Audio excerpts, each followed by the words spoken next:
Jamie Lindsay has released several great country rock singles over the past few months, and the latest is the highly entertaining This Is Who I Am, and I'm going to ask him about that and other things. Hi, Jamie. Hello, how are you? I'm very well, thank you. And I'm interested to hear about your Tamworth Country Music Festival. How was it? Amazing. Tamworth is very, very special. This was my best year yet, and I think that's purely because of just the momentum that I've been getting over the last couple of years. Since coming back to country music, I remember the first time I went to the awards a few years ago, the after party after the awards, I literally latched onto anyone that I knew, and which was not too many people. And so I was really a third wheel, and I kind of felt like that as well. But this time around, it was very different. The last couple of years I've been building up connections, and look, there were a lot of people that I did know from the late 90s when I was in the country music, but it's changed so much, and there's so many new young players and new artists. And so a couple of years ago it was very different. I really kind of felt, look, I mean, because the country music industry's very much a family. It really is, and it's a very, I'm not going to say the word cliquey because that kind of puts a bit of a negative thing on it. It's not, but it just takes a while for you to get into that family and be known by other people and industry people, and have people come up to you and go, "Hi, Jamie, how are you? Oh, I love that song that you put out, blah, blah, blah." That takes time to build that.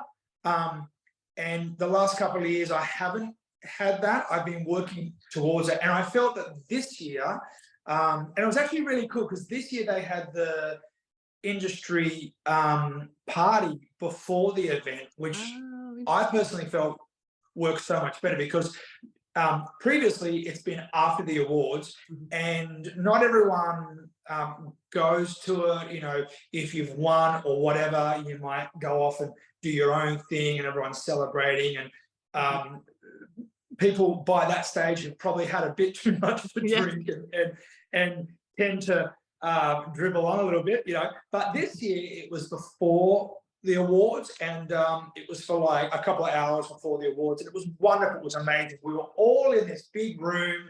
No one had won anything yet. Everyone was catching up, and I was just bouncing from group to group, and it felt absolutely amazing. And yeah, like I just knew a lot more people. I knew a lot more artists, and I was able to not feel like that third wheel. I actually felt like a part of the industry, which felt amazing. It was really good.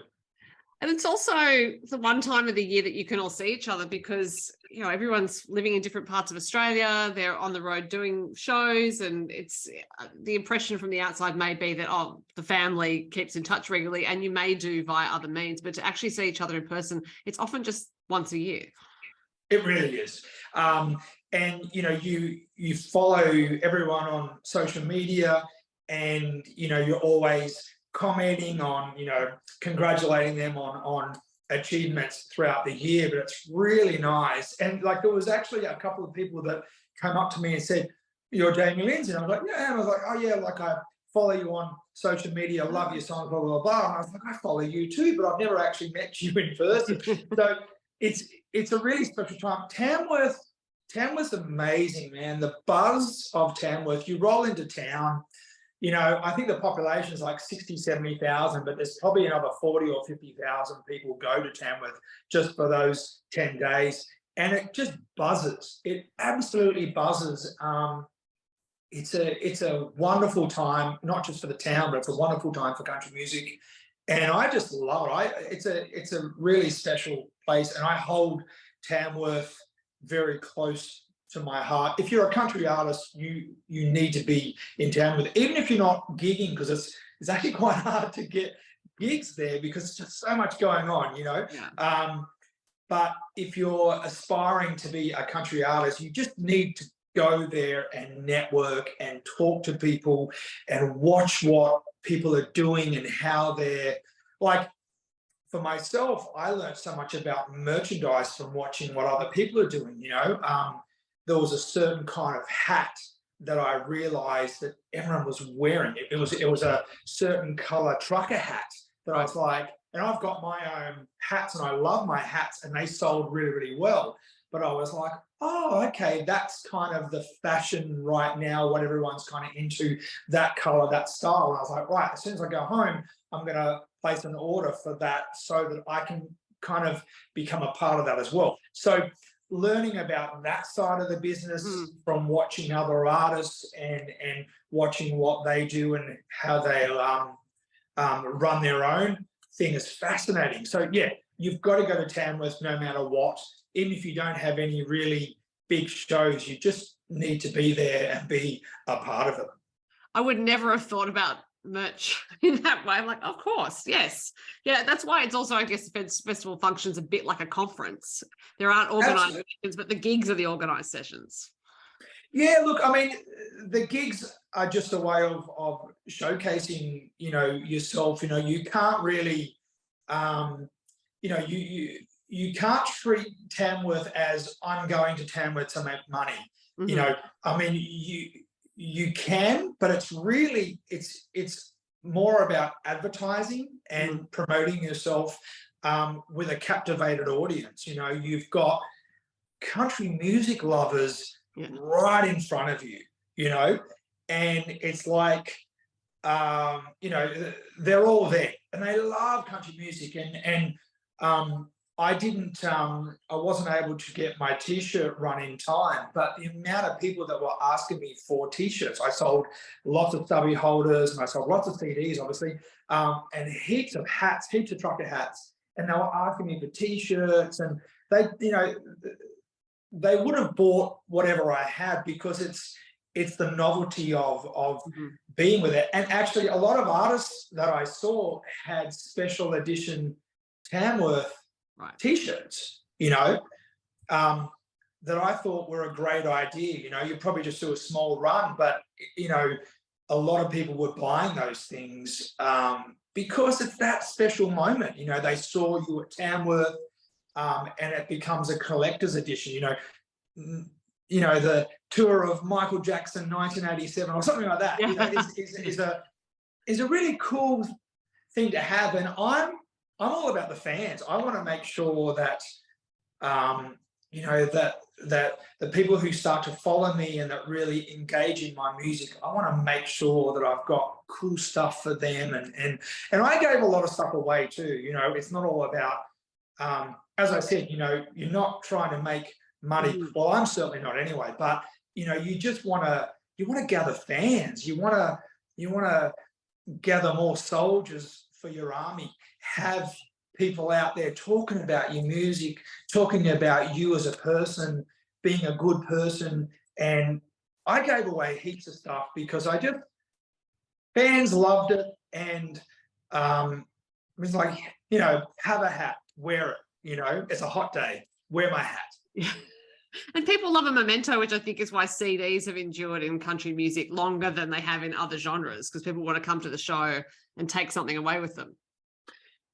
Exactly right. And a lot of people just buy that for the sake of having something tangible that you can sign and you can say to Sophie, thank you for believing and blah, blah, blah, blah, you know, and you know, they probably won't even play it because they'll just listen to all of your catalogue on streaming, you know.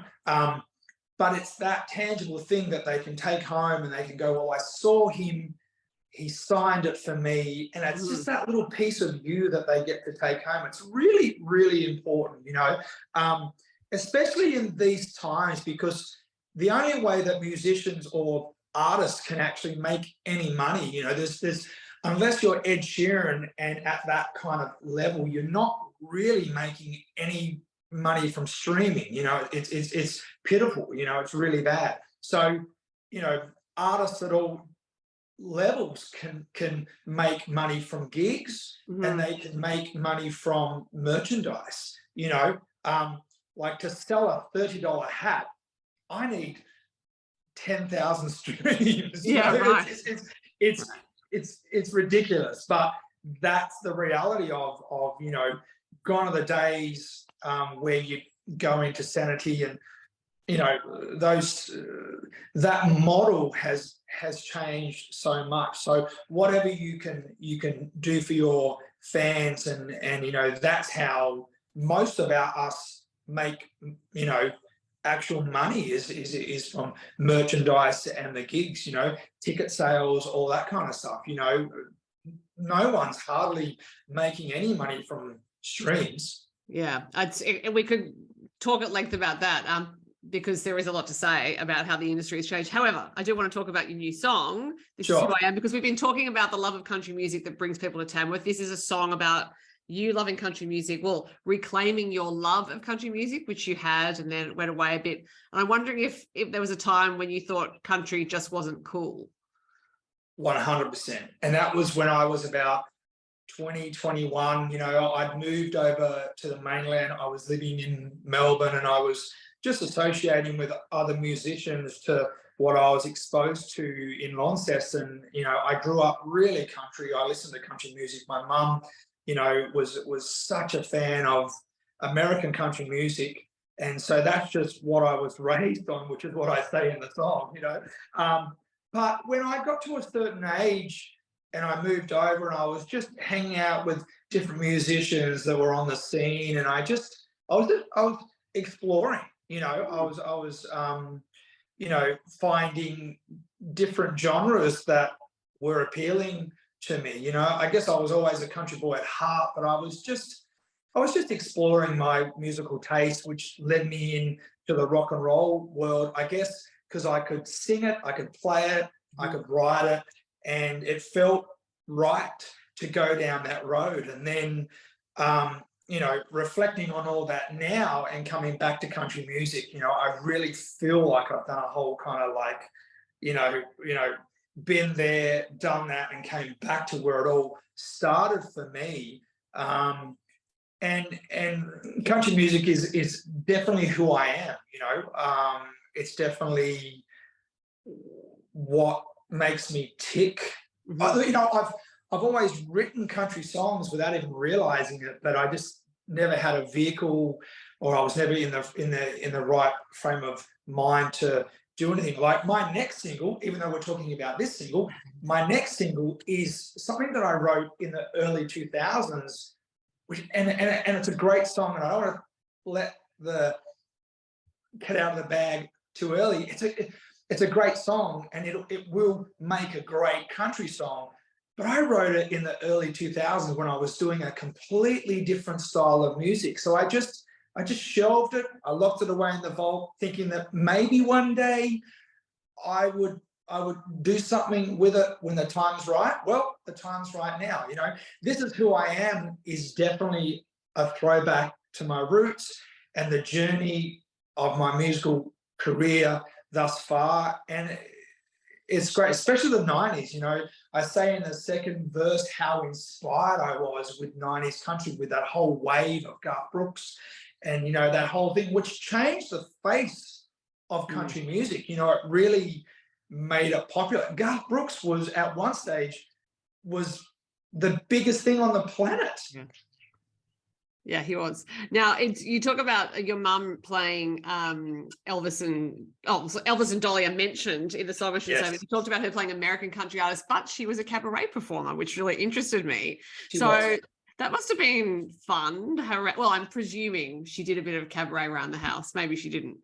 No, she did. She sang always. You know, she always sang. You know, she'd be cooking or she'd be doing it. She always sang. She loved music so much. You know, my dad was a bulldozer driver. He's a real man's man. And so even though, you know, in his own way, he did like music, there was nothing in the record collection that belonged to him. You know, it was all my mum. You know, she loved music. She loved to sing. She did a little bit of performing. She probably would have liked to do more, but I think, you know, with the kids and just family life, it probably held her back a little bit. So, you know, but she loved Dolly Parton. Oh my God, in our house, Dolly was the queen and king. Like, I remember just Elvis, like, she cried. Like, I was born in 77 on the 11th of August, and Elvis died 5 days later on the 16th. So she tells me the story that she was in hospital holding me, feeding me, and she heard on the radio that Elvis had died. She cried for hours because of the death. This is the impact that Elvis had on people. He was the king. That's just how special he was. So, but yes, yeah, my mum had a huge influence. And then even when I started playing guitar at 9 and 10, when I could play these songs, we'd sit around and she'd sing them with me. She'd sing them and I would play guitar, and my sisters would sing as well. We'd all have these little kind of family little jams, and it's just so special to have that. And I think This Is Who I Am, touches on that, Yeah, absolutely. And, you've been a live performer for quite a while and you play gigs regularly. Performance is its own skill. So I wonder if there's anything that you learned specifically from her about performance or anything she might have told you. Oh, great question. I think subconsciously, yes, without me even realizing it. I think as a performer, I've matured over the years, and it's a tricky thing because it's, have I learned it just from years and years and years of doing it, or did I pick things up subconsciously from my mum when she would stand in the lounge room and she would sing, and how she would hold herself? I'm not too sure. Probably a little bit of both, to be honest. But I just feel really blessed that I was able to have that in my life from an early age. And I think the biggest thing that she probably taught me was just probably confidence, that she would feel freely enough to just sing to us. Yeah.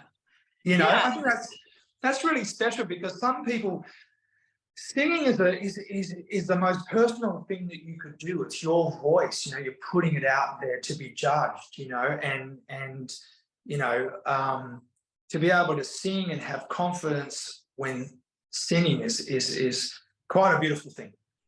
It also sounds like she gave you permission to have joy in day-to-day life, because she brought music into the home, and obviously sounds like she just lived music while you were growing up. Absolutely. I remember there's a really special moment. Like, we used to have a family shack that was about like an hour and a half away from our house. And when my sisters were older and they were, living their own lives, and I was kind of the last one at home, my mum and I would go for the weekend to the shack and just be her and I, and we would listen to Roy Orbison's greatest hits from the time we left. And I was actually into some probably heavy metal or Metallica or Guns N' Roses or something like that. Not Roy Orbison, but she would, her car, her rules, her music, right? So, from the time we left, we would listen and we'd keep flipping over the tape, and we'd listen to it. And I pretty much know every Roy Orbison song, but I appreciated it and I respected it so much. And we'd have sing-alongs on the way up there, and she'd be singing her heart out to Roy Orbison. And subconsciously, that probably helped me as a songwriter as well, when I was started writing songs. All these things that we take on board when we're younger without us realizing, makes us who we are. It really does. And I just had that special moment, and we do that, several times a year, where it was just Roy Orbison, or it was Dolly Parton, or it was Willie Nelson or Elvis or whatever, and you would just listen to things over and over again. I never got sick of it. I just always remember, probably at the time I was like, oh, bloody oath, Roy Orbison again, Mum. Oh God, where's this last time?